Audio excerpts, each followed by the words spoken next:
Why are the multinationals setting up their shops in India? It is definitely not for charity, right? So they were basically looking at the cost advantage or the leverage that they will get. So when students came back to the campus in 2022, we were absolutely shocked. They were not even interacting with each other. Our students' communication skills have been excellent. Social skills have been super. That has been missing. That is what made us, as an institution, as a department, to define a new concept called University 3.0. Why should a student come to a campus, a college, a university, and if they say that I've come to learn, then probably you will have to decide whether you have to choose the student or not. Too many other things which make as an opportunity, as a real ecosystem, that is what is defining a student. Globally, the average age is 33 for a student to complete the CIMA qualification. Whereas at our place, it is just 21. You take a professional body and then you integrate with a particular program. Here, we kept that aside. What we did was, we did a study of the existing market. 90% of learning in our campus is through the senior to the junior to the sub-juniors.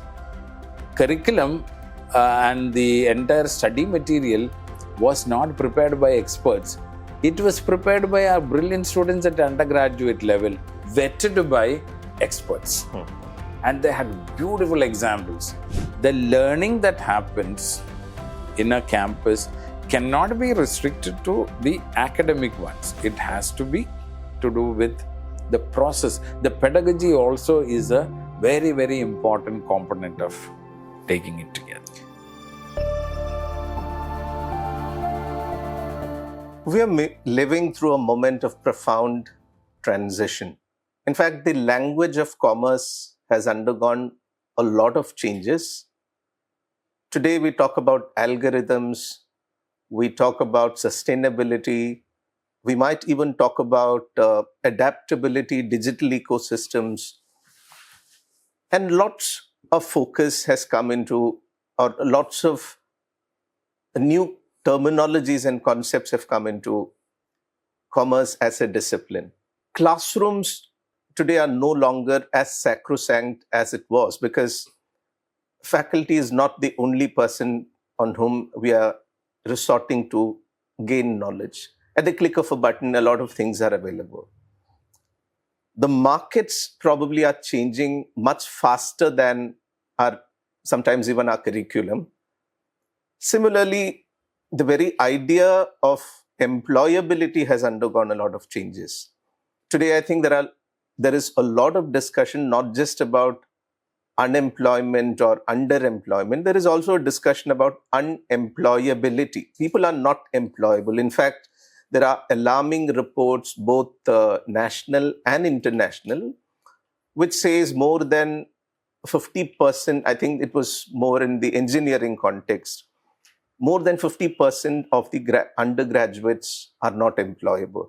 And that, I believe, is also into other disciplines. There is also the emerging technologies like the large language models, artificial intelligence, all redefining the way we live, sometimes even redefining the way we teach and learn.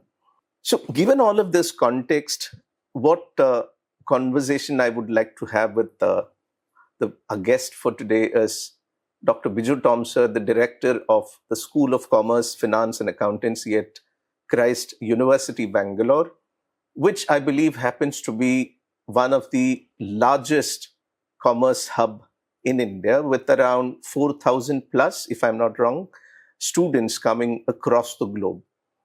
At the vantage point of being the director, initially you were the head of the department for the Department of Professional Studies. Now we have a nomenclature of the school. which has two departments. One is the Department of Commerce and Department of Professional Studies. Given the vantage point of being the director for the past 25 plus years as HOD and later now as the director of the School of Commerce, Finance and Accountancy, what has been some of the fundamental shifts that has happened in the domain of commerce? Now, the irony or probably the interesting part is that you are not from the commerce discipline. You've done your undergraduate in physics. Later, you did your PhD in management. But you've been a part and parcel of how things have evolved in the domain of commerce. You've built a department, you've built an entire ecosystem in the School of Commerce at Christ University. What has been your observations as some of the fundamental changes that has happened in the domain of commerce? Thank you for the question. In fact, when I joined in 2000, I had no clue about commerce. I had joined Christ University, then Christ College for some other particular assignment. But it so happened the visionary leader then one day called me up and asked me, where do you see commerce education 20 years hence? That is, by 2020, where is commerce education to be? Yeah. So I was pleasantly surprised. Why should such a question be asked to a person who has nothing to do with commerce? So as such, our college then was doing extremely well in commerce space, attracting some of the best students. So that made me think. And he wanted me to start off from a fresh canvas. Now, let me tell you, honestly, whatever we had planned and dreamt, probably we would have reached, or probably it has exceeded the expectations. So, to quickly come back to your question, what are the kind of transitions I've seen? First, I saw commerce education from the part of a well-established Bangalore University, how commerce education was carried out. Then I found we had a space which is called the autonomous space, how commerce education evolved then. Then we had the deemed university status, how the commerce. So all these depict a particular trajectory in commerce education. And today I feel that along with these developments, the freedom, the flexibility, the agility that was provided to us, the autonomy that we actually enjoyed at the department level, really helped us transition from a regular, conventional mode of commerce education to something completely unique and distinct. I have not come across any university, both within and outside, where for a single discipline, for example, in our case, commerce, you have two departments. Yeah. Now, the biggest challenge is going to be, if one department tries to emulate the other, it will end up in cannibalization. Both will not survive, right?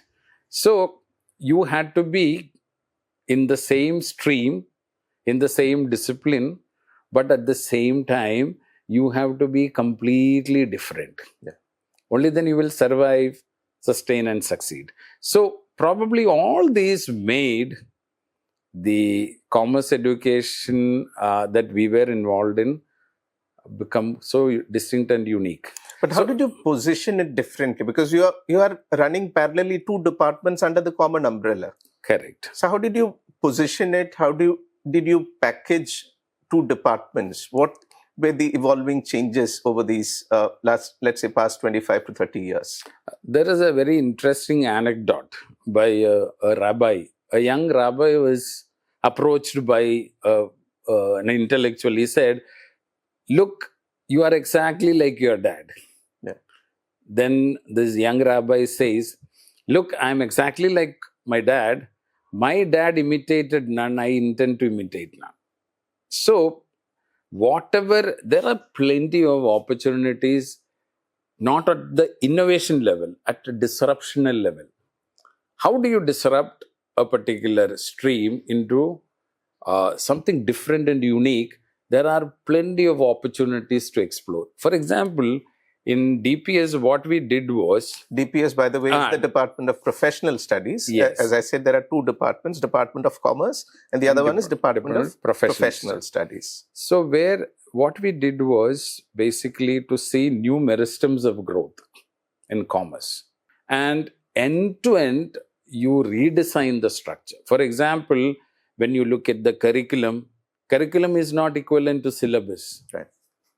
That is what we get it from a parent university.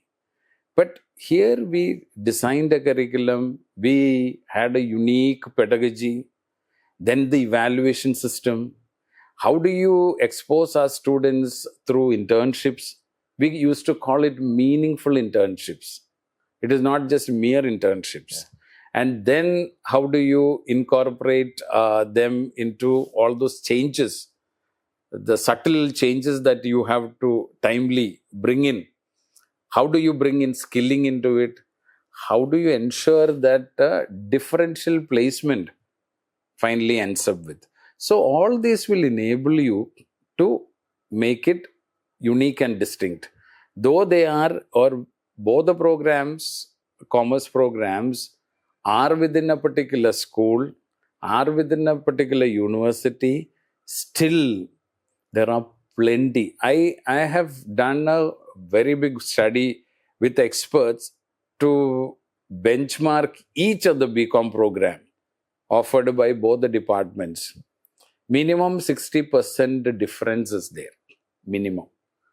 And in the way of executing, implementing it, probably 100%. So it's possible.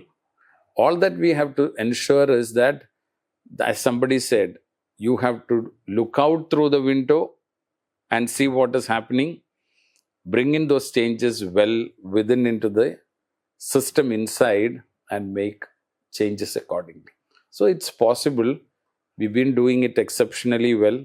Both the departments are neck to neck in terms of doing it well. And as a director, I feel so proud of how both the departments are doing well. I think one thing which is quite distinct about the Department of Professional Studies is, in India, you were the first ones to have integrated a lot of professional courses along with. Can you just elaborate a little more on that, sir? Yeah. So when I looked at end-to-end on both the programs that we were planning to do in the Department of Professional Studies as well as in Commerce, what I found was Department of Commerce was benchmarking itself with some of the best departments in the world of various universities. So I did not want to start off the same way. Instead, I thought, why not we look at professional bodies instead? Right. So we were looking at both national, international professional bodies. So today we have around 15 professional bodies that we are associated with.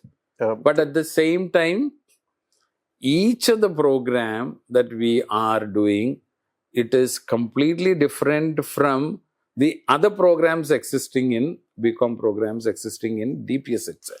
And if you could just elaborate on which are those professional programs, which makes each program distinct. You have CISI, you have CMA, CIMA, yes, CPA, CPA, US CPA, Australia, CFA, ACCA, and so on, even insurance. So, for example, generally what is the easiest way to do? You take a professional body and then you integrate with a particular program. Here, we kept that aside. What we did was, we did a study of the existing market. I was just asking a big question. See, this is what probably the physics background helped. Yeah. I was asking myself, why are the multinationals setting up their shops in India? It is definitely not for charity, right? So they were basically looking at the cost advantage or the leverage that they will get. Therefore, you look at that one particular word, costing or management accounting. Both are siblings. So how do we incorporate that, give a lot of focus, and then design a curriculum, design a program accordingly? So taking this as a cue, I looked at the various universities in India, including our own, and then I found costing and management accounting were confined only to 1 or 2 semesters. It is not pervading the entire curriculum, entire 3 years. So what we did was, we could not find a university to benchmark. Then we looked at within India, there was this ICWA program. But then I found that it was mostly confined to Indian context. Since our students are really interested in going abroad and looking for opportunities outside as well, we decided we will look at CIMA, Chartered Institute of Management Accountants, UK, to benchmark. So we completely redesigned a curriculum in which a BCom program, in which the profound flavor is costing and management accounting, which was the first time in India that this came up with. So it is not just two parallel integration of a academic program with the professional program.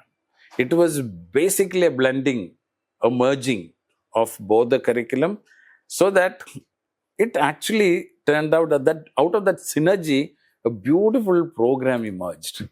So the advantage remained, like a student who completes a BCom professional will have a profound understanding on costing and management accounting right from the first semester onwards. So they become a brilliant expert at the end of 3rd year. So when I ask people to define what BCom professional is, we have a different unique narrative done around it. We call it as, this is a program, undergraduate program, designed to create financial decision makers. So financial decision makers at undergraduate level. So you are also limiting the scope of it in terms of its definition. Right. But at the same time, you are also taking off the limits by allowing the students to pursue the CIMA program to its fullest.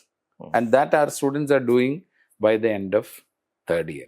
And I think, sir, of late you've also started fetching the results in terms of the rankings, in terms of number of students who are graduating.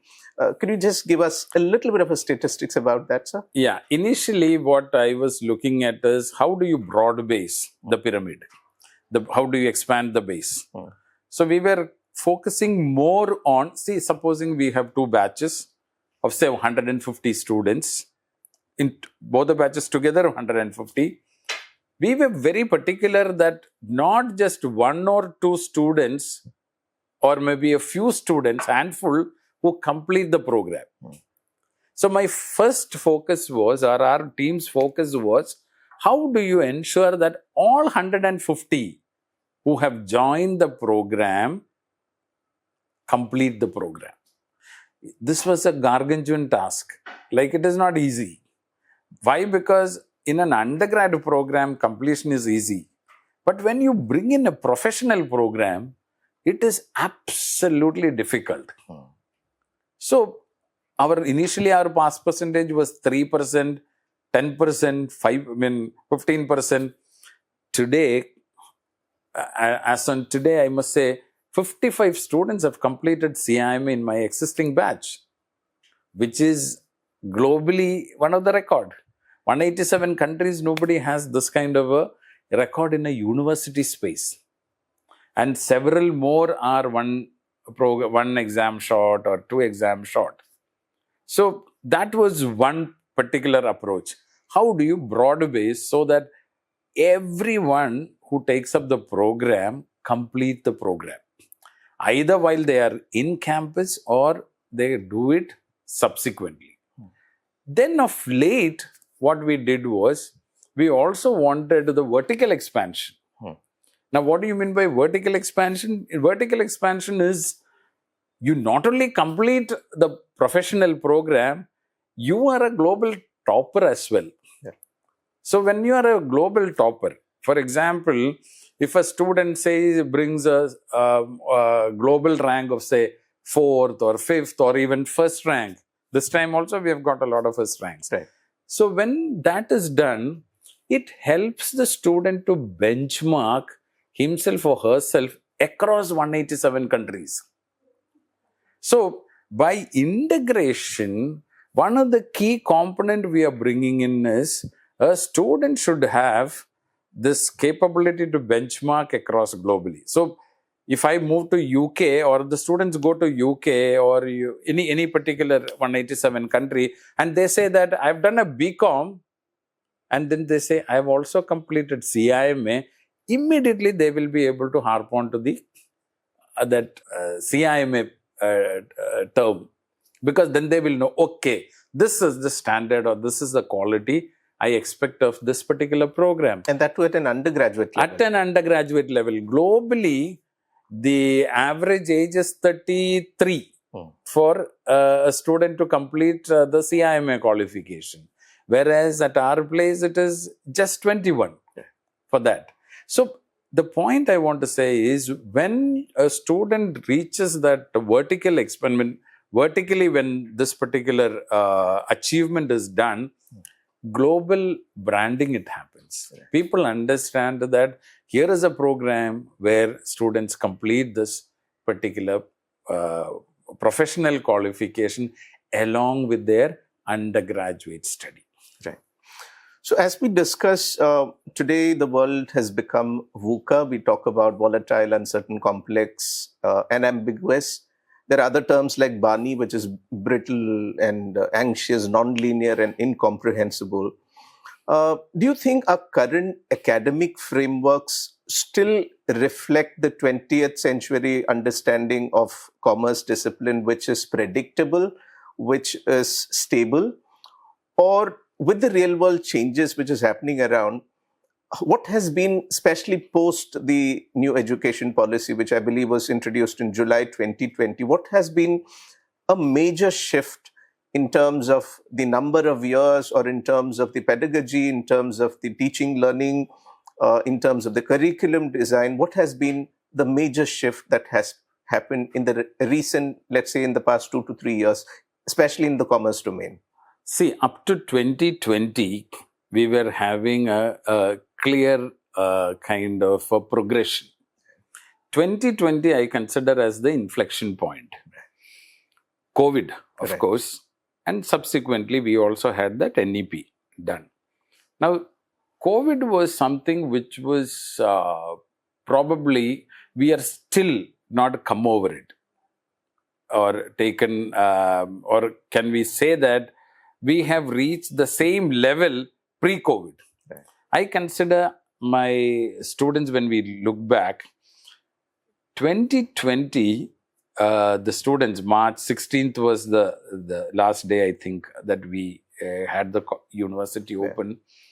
That batch or the subsequent batch or the batches before that, I used to find their quality level next to next level. I am more worried about the aspect of the focus, the attention, the commitment, the diligence aspect. These are all missing.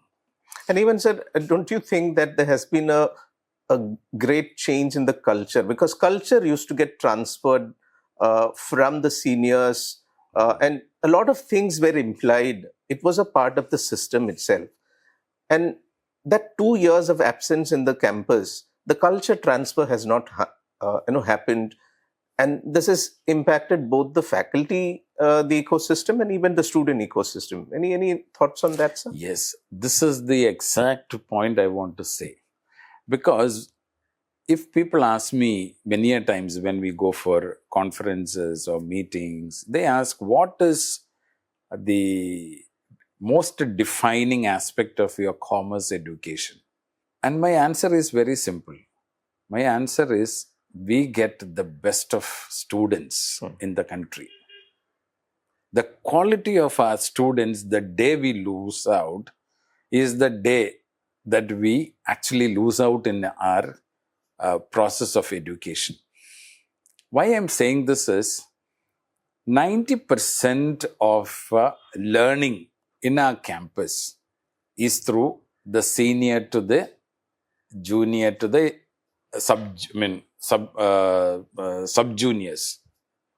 3 years we have the Right. So this legacy of transfer, and that too many a time one-to-one, has been the most defining thing in our campus.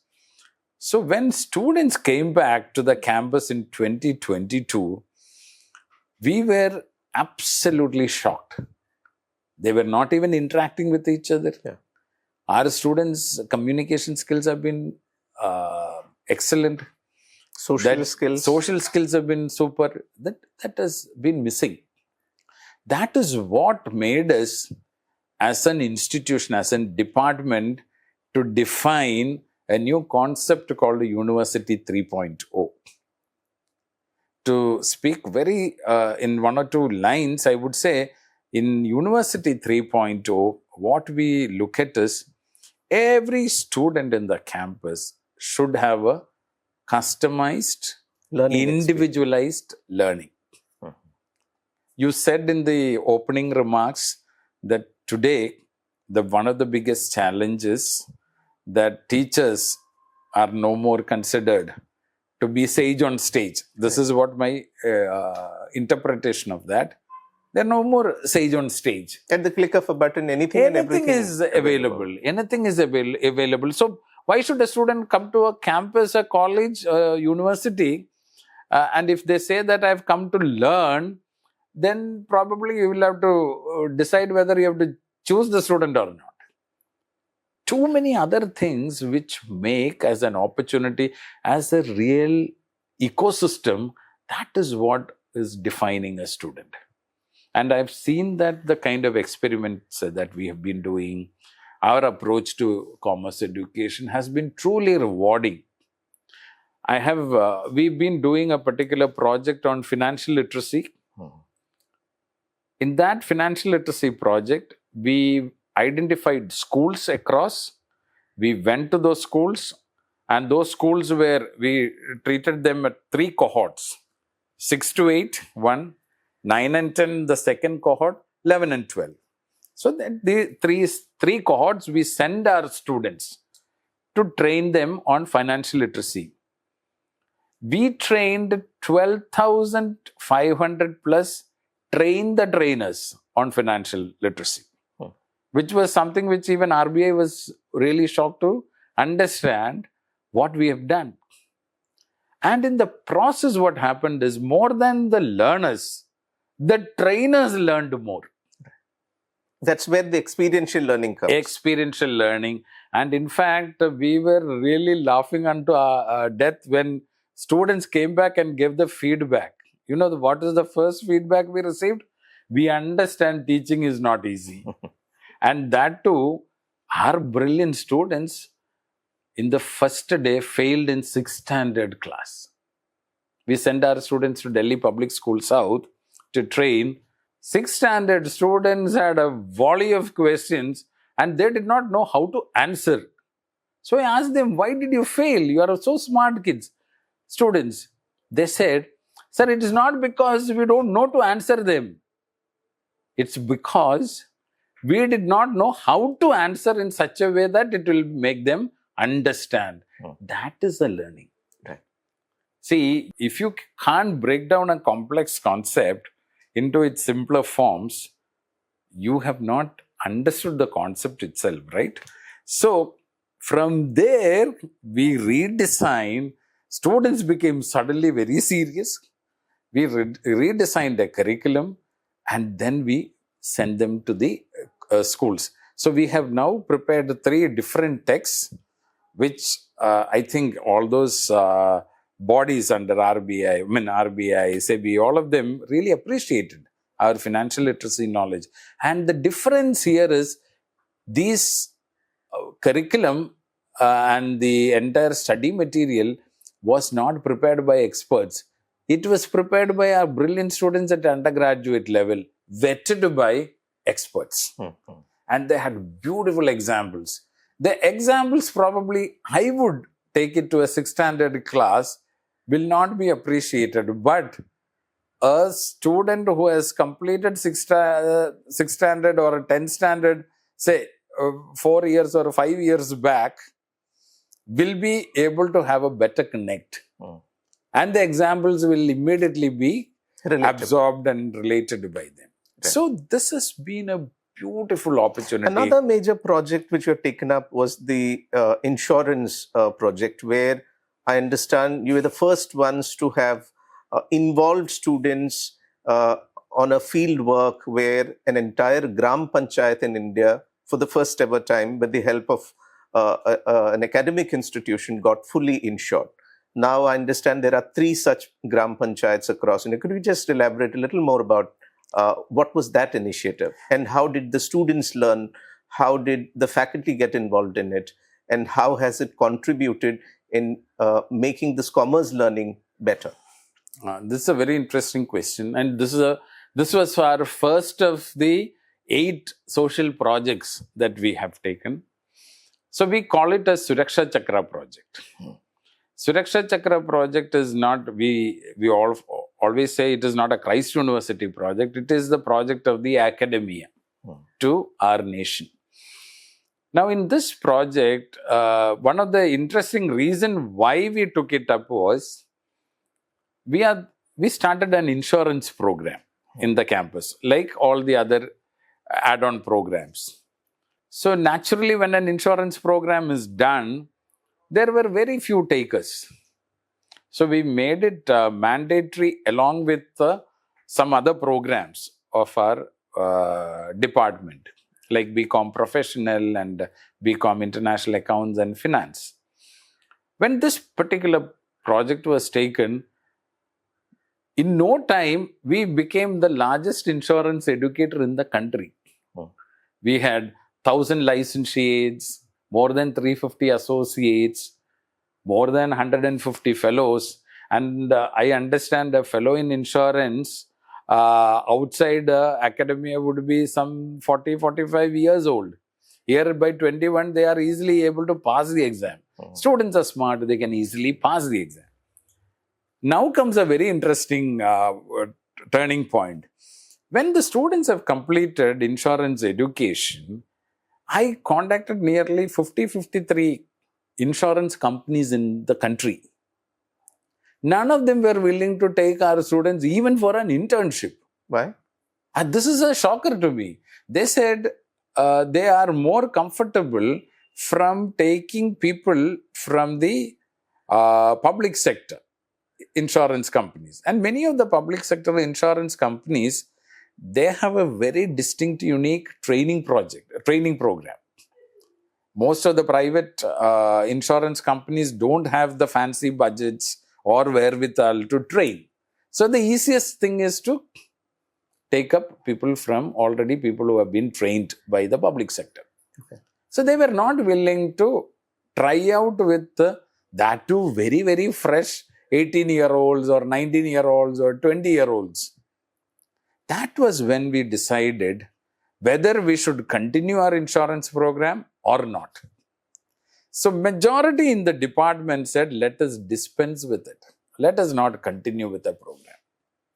And I was also almost agreeing to it. And then that previous night, I spent a lot of time thinking. And when I went back the next day, we said, everybody expected we will dispense. I said, we are going to continue. And I said, we will have projects brought in. Let us create the internships. That is how we decided we'll go to a Gram Panchayat, a remote Gram Panchayat. We looked at 10-point parameters. A lot of these parameters, like there should be people below a poverty line, there should not be a higher educational institution, there should be man-animal conflict, so many things. So all those we found ideal in a particular Gram Panchayat in Kerala, and that is the first one that we did at Chakkittappara If you Google search, you will find that Chakkittappara is the first Gram Panchayat probably in the country as well. In Kerala, of course, it is the first one to be fully insured. So all with the involvement of the students. Students, we took only 17 students from Christ University. We trained 30 rural youths in Chakkittappara and we trained them. Plus we involved the Kudumbasri, Gram Panchayat. I must really compliment the role played by the Chakkittappara Cooperative Bank. So all of them played together. See, it is not that one entity or Christ University just went and did it.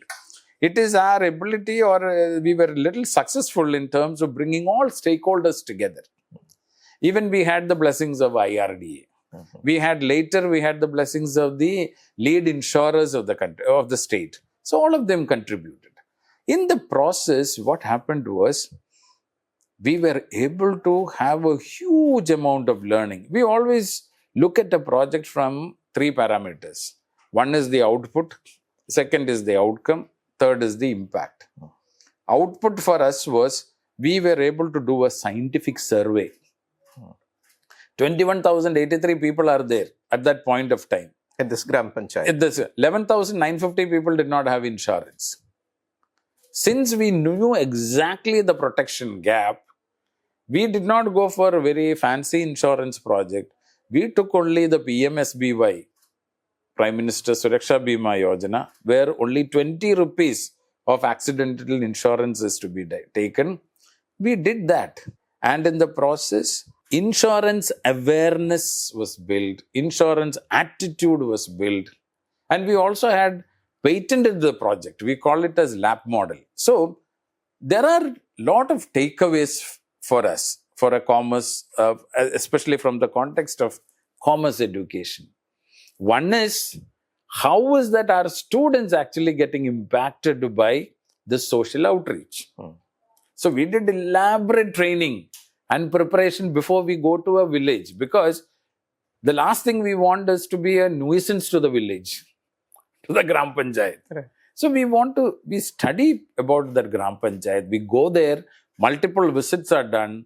Then we'll see that how we harmoniously, seamlessly we blend students reaching there, and then the outcome. So I will just highlight one particular point of learning, right, which is of matter of interest for a university. Most of the students, especially students from the cities, they come from a glass house.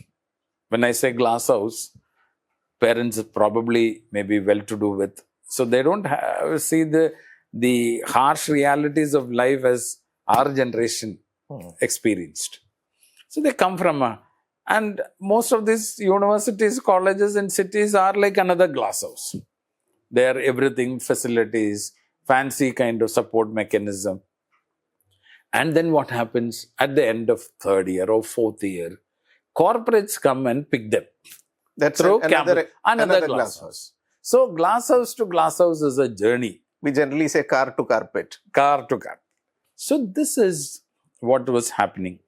Where is the time for our students to get a real understanding of India? That was the first question we asked. So through these projects and processes, students go to Gram Panchayat and they have got a real task, really literally carved out for them. They go through this process. We find that first, their interpersonal skills improve, language and communication improves, their confidence level improves. I'll give a quick example. They are given just 8 minutes to administer a questionnaire. Okay. Now, they come to your house, you give some, you receive them well, you give them the answers. The next house, they will not even be appreciating you, right, to walk into their house. Did language become a barrier? Absolutely not. This is something which is a very interesting find for us. When we sent 17 students to these Gram Panchayat, first Gram Panchayat Chakkittappara, only 3 were Keralites. Okay. The rest were from Punjab, Haryana, Rajasthan, West Bengal, Delhi, Uttarakhand, Jharkhand, West Bengal. All of them were there. And some, one from Tamil Nadu, two from Karnataka, and all this. So, one each mostly from other places. Okay. And when we interviewed them, you know what the students said? They said language was not a barrier. And they were even telling some Malayalam words. This happened when subsequently in Marasuru, Karnataka. Karnataka, it's easy for us to send Kannada students, but we sent only very limited number. Again, we sent students from North. There is also a growing concern that degrees are becoming less indicative of a person's real capacity or the capability, or developing an individual's capability. It's mostly kind of a preparation for examination. So it's, I somewhere read an article which says it's mostly like read, remember, recollect, and reproduce for the sake of an examination. So where exactly do you find, or is there a gap that exists? Is it in the curriculum design? Is it in the pedagogy? Or is it in the assessment systems? Or is it in the industry expectations? Or is it a sum total of everything? How does an academic institution in the domain of commerce, what have you done at your institution? Is there anything that you can elaborate or quote as an example where you've addressed these issues, where gap exists in what is expected and what is actually being delivered? Yeah, this is a very interesting question, and I probably will take a little more time on this. Now, the biggest challenge for a academic institution is passing the exam, and that is one aspect of it. Before that, there is a covering of the syllabus. That itself is quite interesting. It should otherwise be uncovering of the syllabus. Yes. So they will, Cover through the due syllabus. process, cover the syllabus. Now, when you have a professional body also integrated, it is going to be doubly, the challenge is going to be double. Now, you complete the curriculum, you write the exam, you pass the exam. Right. But how much of that will become part and parcel of you? Yeah.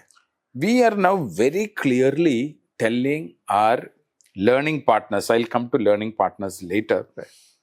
We tell them very clearly, look, for us, it is not number of students completing a particular professional examination or number of students just completing a undergraduate program. What is important is how much of it that they have internalized in them. Now, I'll give an example. You are a OB specialist as well. If you ask a student on the day of exam what OB is, what would be the typical answer they'll give? It is a system, it's a program, a learning process in which individual groups and the organizational structure, you study them, and then the interplay between them, right? 2 weeks later, you meet the same student and you ask, what is OB? They'll say, it is behavior in the organization. So, one they have answered for the exam, they probably fit into that kind of a required answer. Whereas the second one, which is nothing to do with, or probably 10% of what it is. Right. So, is that the kind of learning that we have to really engender in a university? That is the question number one I want to raise. Many a times, I've seen when the insurance exams were conducted in our campus, our 17-year-old, 18-year-olds go write the exam. 2 hours is the dedicated time. Within 45 minutes, they pass the exam, come out. You have people from industry, insurance industry, who have had dedicated experience, say 30 years, 40 years, at the end of 2 hours coming out saying that they failed. Does that mean these 17, 18-year-olds are having more knowledge of insurance than these people? Yeah. These students are having a capability to adjust to the exam. Yeah. Of course, they would have learned it. Right. And beautifully, after 2 weeks later, they would have forgotten. So, that is why I said earlier, into a question, I said, meaningful internships. Right. How do you have meaningful internships? So that the academic learning, the professional learning also get integrated, embedded, internalized with a person. Without they realizing that it is a pedagogy or it is a curriculum. It is a process. It is a process. So now coming to the third part of it. I was talking about financial literacy program. Right. One of the big fours, I don't want to mention their name, they used to take only students from IITs and IIMs for a particular process. They came and took all the 40 students, 40 students of both DPS as well as DOC who had been part of the financial literacy project in various schools. These interviewers did not ask about tax, audit, accounting, nothing. They just asked, what was this project you did? What is your learning? How did you go about doing it? Who designed the curriculum? Did you have a opportunity to design curriculum? Which part of the curriculum? How did you design it? What made you think about it? All 40 were absorbed, which was generally given to very, very niche areas of maybe students from IITs or IIMs. Yeah. So the point I want to say is, the learning that happens in a campus cannot be restricted to the academic ones. It has to be to do with the process. The pedagogy also is a very, very important component of taking it together. Right. So moving ahead to something which is the talk of the day.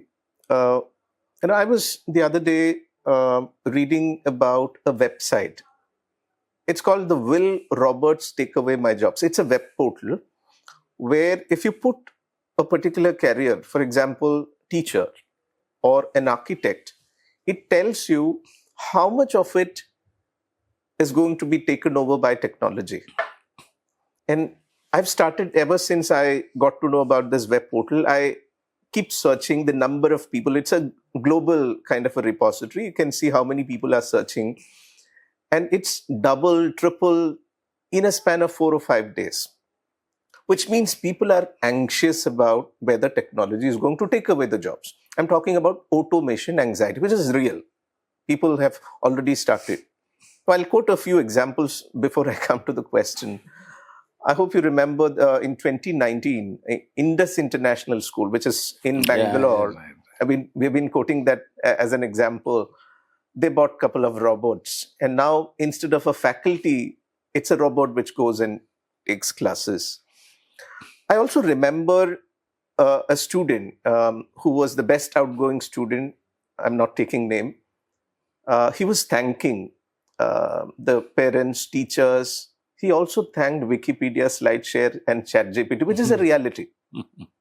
Another recent experiences, we had Miss Aishwarya Sunil. She's the founder of True Umami, which one of our alumni. She came to our campus and was having an interaction with the students, and she said, the one thing which I would never let any of my employees, neither during my recruitment or while deciding whether I should retain a staff or not, is not to let them become non-challenged. She said that unfortunately the number of non-challenged students or people or employees in her context is increasing. Not having any interest in anything, not asking questions, not being curious. They have absolute, and ChatGPT has made it further worse. Now, I'm just bringing in one, we spoke about the automation anxiety.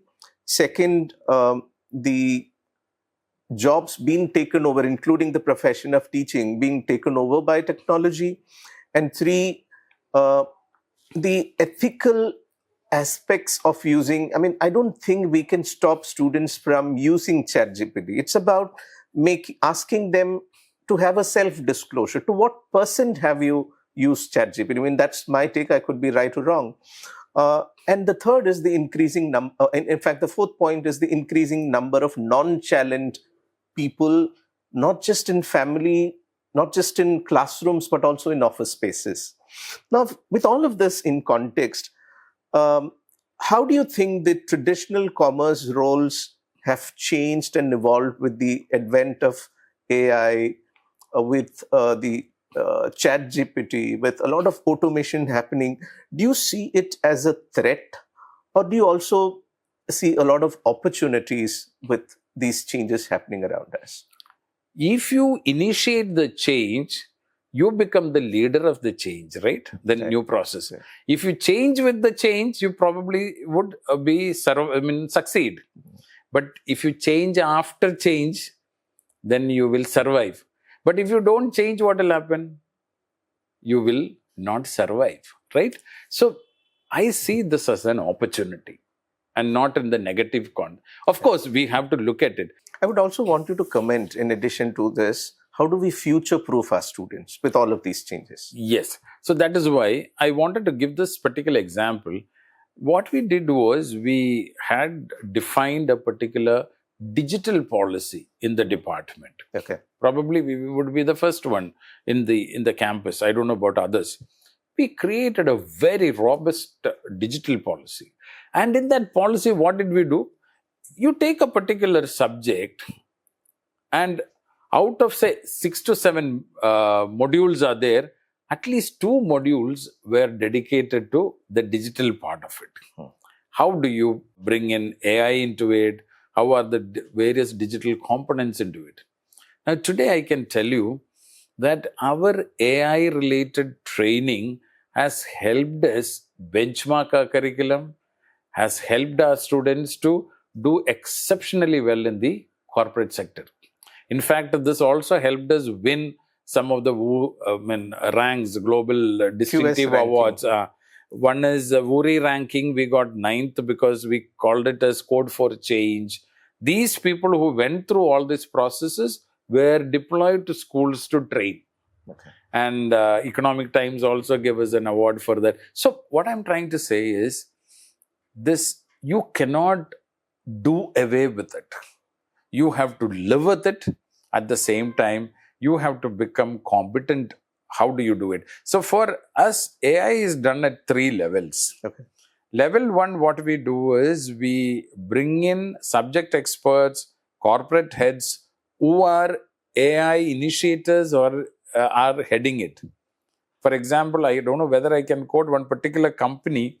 Its AI head himself comes down. Initially, he said he doesn't want to do with non-STEM students.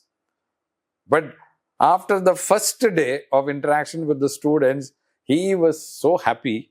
Now, every year he ensures that these people, he comes down. So, what happens exactly in the corporate space, the students get a real look into it. That is one particular.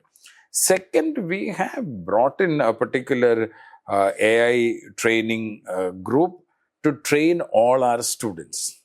Third is, university itself has set up a particular AI infrastructure training module with our science department and digital science department. You call it the FRSP program? Yes. And Future Ready Skilling program. Yeah. So all these 3 combined together become so lethal. Right. So make the students so competent. So my point is, we have to live with it. We have to take care of. But let us not, always the technology has to be an enabler. You should not be overawed by it or maybe surrender everything to it. How do you ensure that your curriculum moves in tandem with the development in AI? Right. Going back to the example which I mentioned about the best outgoing student, at least he confessed that he had used these. But as a faculty today, my challenge is, I don't know to what extent students have used AI in their assignment. When most of the assignments, the courtesy goes to ChatGPT or Perplexity or such other. And there are cases where students have used Perplexity have got higher grade because their content was good. But there are, on the other side, there are students who have written on their own because their content doesn't match with the other. They've got a lesser mark in terms of grading. So I, as a faculty, is actually confused. How do I cultivate certain qualities which can never be automated? For example, judgment. Judgment, I don't think can be automated. Integrity. ethics, accountability.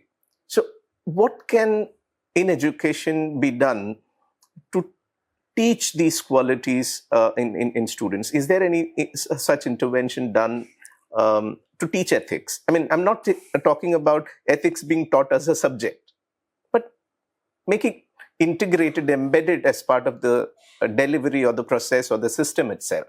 Now, one interesting experiment that we did was about the integration of professional programs. The beautiful part of that professional programs is that all professional bodies give a lot of importance to ethics. So ethics as a module, they have to go through it. Not only covering, it covers all the, from the global perspective, it is done. So that makes the students really know about it. Second, about the skilling. So we also have designed in School of Commerce, Finance and Accountancy for both the departments distinctively is the skilling program. It's a very, very robust skilling program. So to just mention one, we have something called problem solving skills, right? Why do you wait for a problem to occur and then solve? So what we focus is problem finding skills. So even before a problem occurs, you have to have a problem finding skills. So likewise, creativity, critical thinking, all these components have been beautifully melted and merged with the skilling program. And skilling programs make our students billable day one. So I'm not talking about that students have to go through the process and then they have to get placed. I'm saying that if wherever they join, we say Vishnu Loga, no? Veernadam Vishnu Logam, we say. So wherever they go and join, that place they should be able to beautifully melt and merge with that. So that is what I'm saying. No matter what digital skilling or these challenges are coming, if you are looking ahead, that is what we say bicycle approach. When you pedal a cycle, you don't look at your feet and pedal, right? You look ahead and pedal. So this is the reason way how you have to have you should have a holistic approach in which you should be able to design what is going to come and then move. 10% may you will be successful. Even that 10% matter.